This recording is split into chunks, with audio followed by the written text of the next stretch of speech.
Montréal pue. Rémi Villemure. Et ça pue partout, là, dans tous les quartiers. Richard Martineau. Ouais, que ça pue. On veut un monde qui sent l'eau de Javel. Un monde blanc, sans défaut. La rencontre Villemure-Martineau. Rémi qui ne pue absolument pas. Alors, Rémi, les étudiants à l'université sont terrifiés. Ben oui, puis c'est toi qui m'as trouvé ce sujet-là. Tu sais, pour les gens à la maison, il faut savoir qu'un chroniqueur trouve d'habitude ses sujets lui-même. Puis moi, je considère que je fais toujours ce travail-là. Mais là, Richard, matin, il a dit, c'est de ça dont on parle. Écoute, c'est une étude qui a été menée donc auprès de 760 universitaires, des étudiants d'université. On a voulu sonder toutes sortes de comportements, dont la propension, donc la tendance chez ces étudiants-là à ne pas dire ce qu'ils pensent dans certaines situations. Et surprise! La moitié des élèves disent que ça arrive bien souvent que dans le cadre d'un séminaire, d'une activité, bref, sur le territoire de l'université, de ne pas dire ce qu'ils pensent.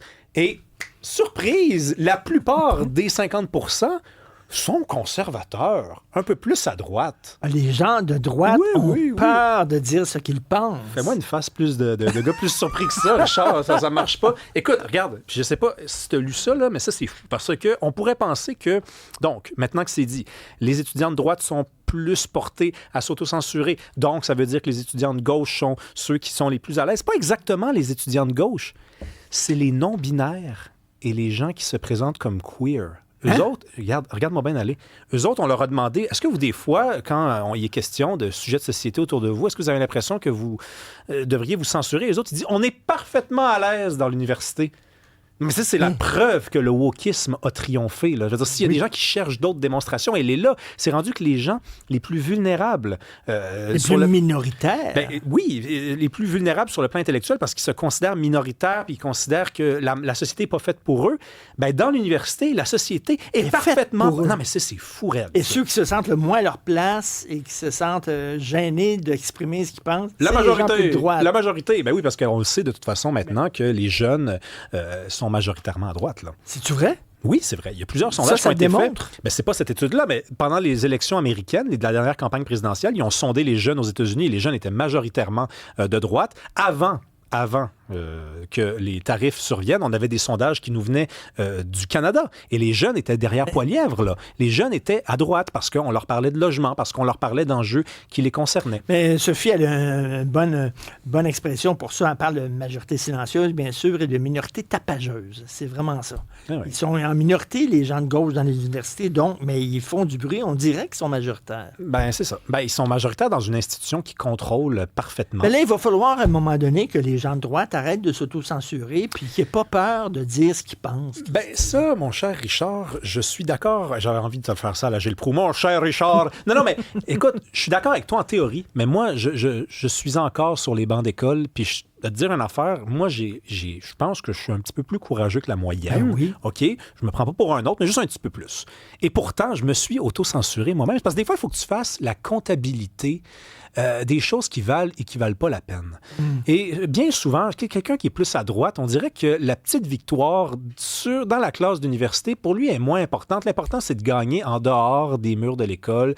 Puis là, c'est, il faudrait que je reste 15 minutes de plus pour faire valoir mon point. Ça vaut-tu vraiment la peine? Mais on fait une erreur. On commet une erreur. C'est pour ça que notre ami en commun, Philippe Lorange, lui, qui est le gars le plus teigneux que j'ai jamais rencontré, lui, il veut gagner toutes ses bagarres. Lui, il s'en va jusqu'au comité du comité du comité. Il est expulsé d'une fête d'association. Il écrit une lettre dans le Devoir. Moi, je dis, t'es allé là, toi, à la fête de l'association? C'était toi de ne pas commettre cette erreur-là. Mais t'as raison. Il faudrait peut-être arrêter de se laisser faire. Mais montrer à ces gens-là, vous êtes minoritaire. Ou t'as même pas besoin de dire ça. C'est vous êtes du côté... Ce que vous dites est faux.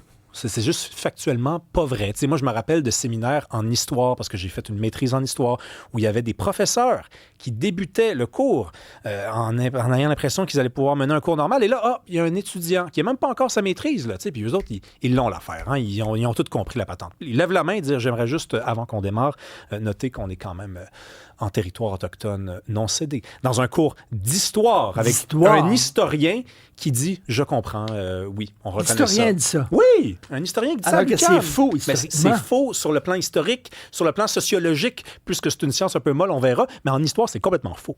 Écoute, les Français ont inscrit dans la Constitution le droit à l'avortement.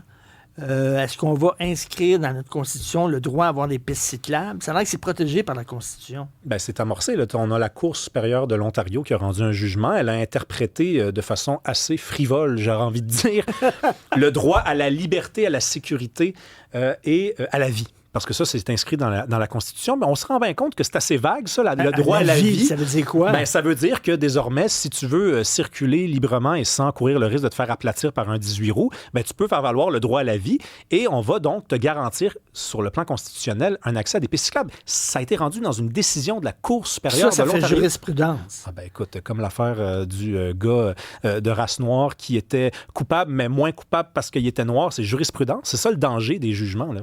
Donc, tu peux... Ben écoute, c'est une interprétation assez large, mettons, de la Constitution. Tu peux tout mettre là-dedans. Ben, j'ai envie de dire, c'est un petit peu de la faute des constitutionnalistes. Le droit à la vie, là, c'est sûr qu'à un moment donné, on allait l'interpréter donc, bizarrement. les écolos vont pouvoir sauter là-dessus en disant de demander, par exemple, d'avoir un environnement plus sain, etc. C'est protégé par la Constitution, parce que le droit à la vie. Ben oui, voyons donc. Puis alors même que, je sais pas, est-ce que tu fais du vélo, toi? Stationnaire. Stationnaire, parfait. Ben moi, je fais du vélo, je le dis souvent, puis je m'en vante honnêtement, là, je fais 500 km de vélo par année. OK. Puis j'ai reçu cet été à Cube toutes sortes de monde qui venaient, Vélo Québec, des gens qui venaient défendre les vélos, puis à chaque fois, ils disaient « Ouais, on sait bien, vous venez en voiture ici. » Ben, vous êtes trompés, je viens en vélo, je fais 500 km de vélo, pas de casque.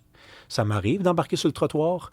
Quand il y a une voiture qui passe trop près de moi, j'y envoie pas un finger. J'ai compris que c'est un petit peu moi qui est dans la route. Donc c'est-à-dire que tu acceptes que faire du vélo, c'est risqué. Oui, moi, plaidoyer un peu pour le vélo aventurier, pour des cyclistes qui acceptent qu'ils sont des sportifs, qui sont pas là. On fera pas la ville pour eux. Pas une ville nordique quand même, là. Quand même pas Montréal, on n'est pas Copenhague. Donc, Montréal ne sera jamais une ville de cyclistes.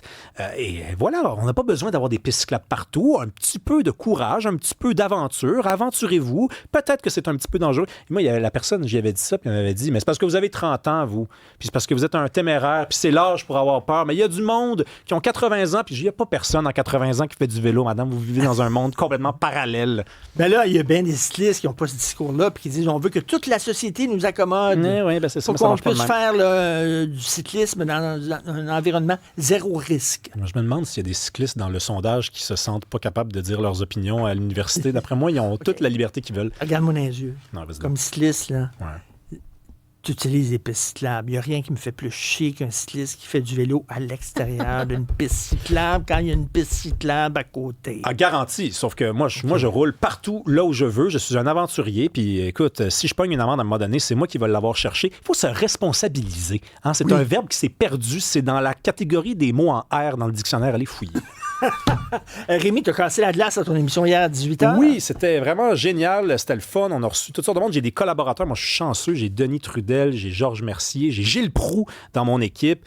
J'ai Maxime Trouman. On parle de sport. C'est formidable, cette aventure-là. Oh, ben, c'est à 18h dans quelques minutes. Merci, Rémi. Bye.